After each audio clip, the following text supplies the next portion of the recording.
پورا میڈیا، پوری صحافت، پوری سیاست، کاروبار، بین الاقوامی تعلقات، بلکہ ایک فرد کے دوسرے فرد سے تعلق جو اس وقت ہے، چند کو چھوڑ کر اکثر و بیشتر دھوکے کی بنیاد پر تعلقات ہیں، اغراض کی بنیاد پر تعلقات ہیں۔ اس لیے اس کا نام دجال رکھا گیا۔ پتہ یہ چلا کہ پہچان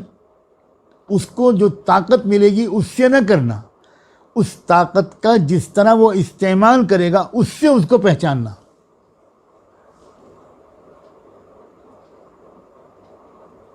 ہو سکتا ہے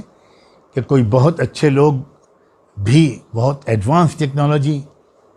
ان کے پاس ہو اور وہ اس ٹیکنالوجی کو انسانیت کے بھلے کے لیے استعمال کریں، لیکن یہ دجال خدا کی دی ہوئی ہر طاقت کو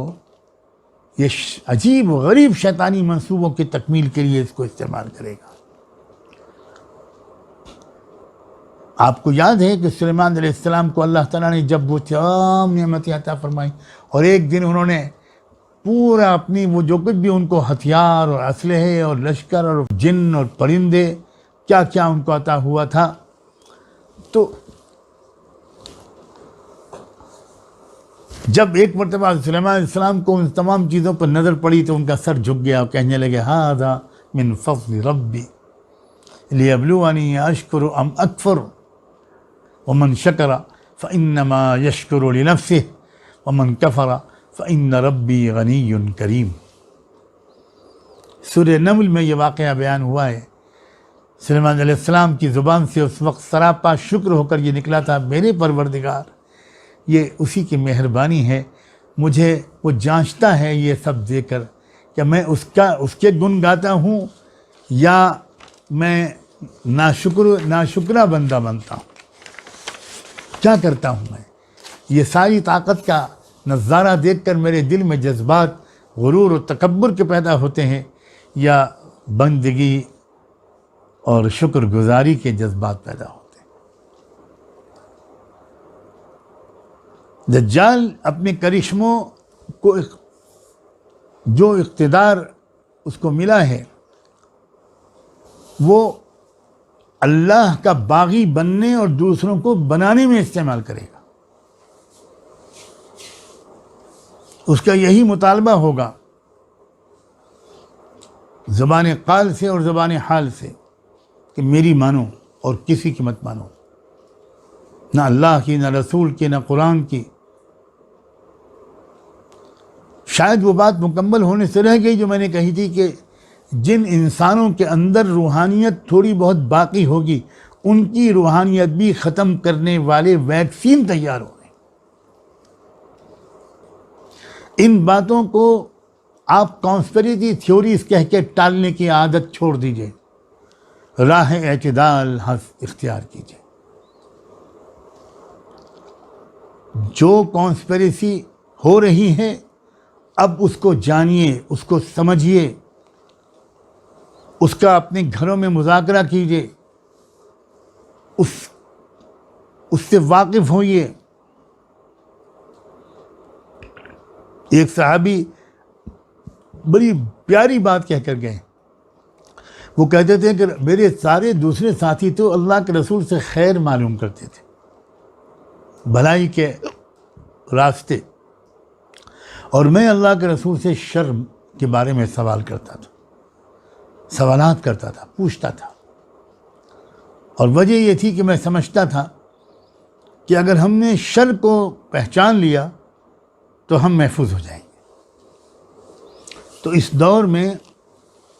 اب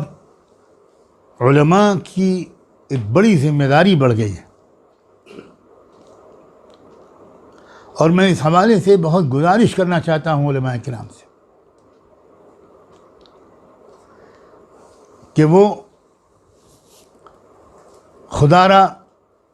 اس زمانے کے شرور فتن اور آنے والے چیلنجز و بالخصوص فتنہ دجال، یاجوج و ماجوج، ان حقائق سے اب تفصیلی واقفیت حاصل کریں۔ اب روایتی قسم کی فہم سے کام نہیں چلے گا، اور امت میں اس فہم کو، اس سمجھداری کو عام کریں۔ کیوں؟ اس لیے کہ اللہ کے رسول صلی اللہ علیہ وآلہ وسلم یہ بات فرما چکے ہیں کہ جہاں تک مجھے یاد آتا ہے سنن ابی داؤد میں یہ روایت موجود ہے، اس میں یہ بات آپ نے فرمائی ہے کہ جو شخص دجال کے پاس آئے گا اور یہ خیال کرتے ہوئے کہ وہ مومن ہے، یعنی میں مومن ہوں،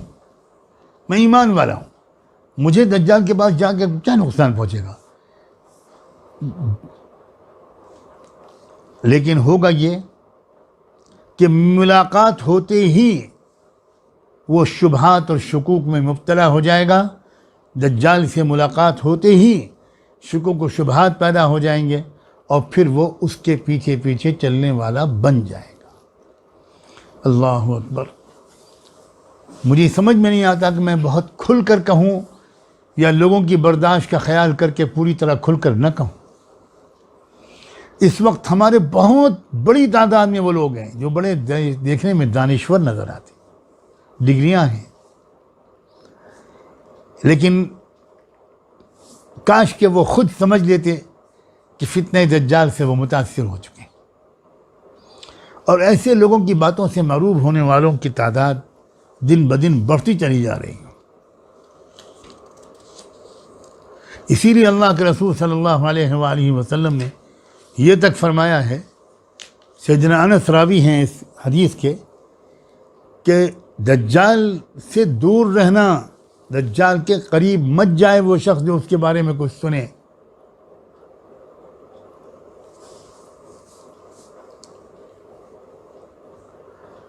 لوگوں کے دلوں کو متاثر کرنے اور ان کی فکر کو، عقل کو متاثر کرنے اور ان کو اپنی طرف مائل کر لینے کی غیر معمولی صلاحیت اس کے اندر ہو۔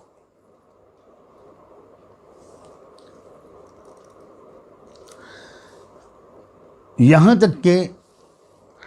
جو لوگ ذرا دجال سے دور رہنا چاہیں گے اور اپنے گھر والوں کو دور رکھنا چاہیں گے، وہ عورتوں کو خاص طور پر گھروں میں رہنے کی تاکید کریں گے، بندوبست کریں گے کہ وہ گھروں میں رہیں۔ اپنی ماؤں سے کہیں گے کہ آپ باہر مت نکلیں، اپنی بیٹیوں سے، اپنی بیویوں سے کہیں گے، حدیث میں الفاظ آتے ہیں، اپنی چچی، خالہ اور پھوپھی سے کہیں گے۔ ایسا معلوم ہوتا ہے کہ عورتوں کے اندر بہت زیادہ تأثر کی کیفیت پائی جائے گی، اور یہ تک حدیث میں آ گیا کہ زیادہ جو دجال سے متاثر ہونے والا طبقہ ہوگا وہ عورتوں کا طبقہ ہوگا۔ ہے ہند میں انوکھا مرکز تحفظ دین، یہ دین کا ترجمہ ہے مرکز تحفظ دین۔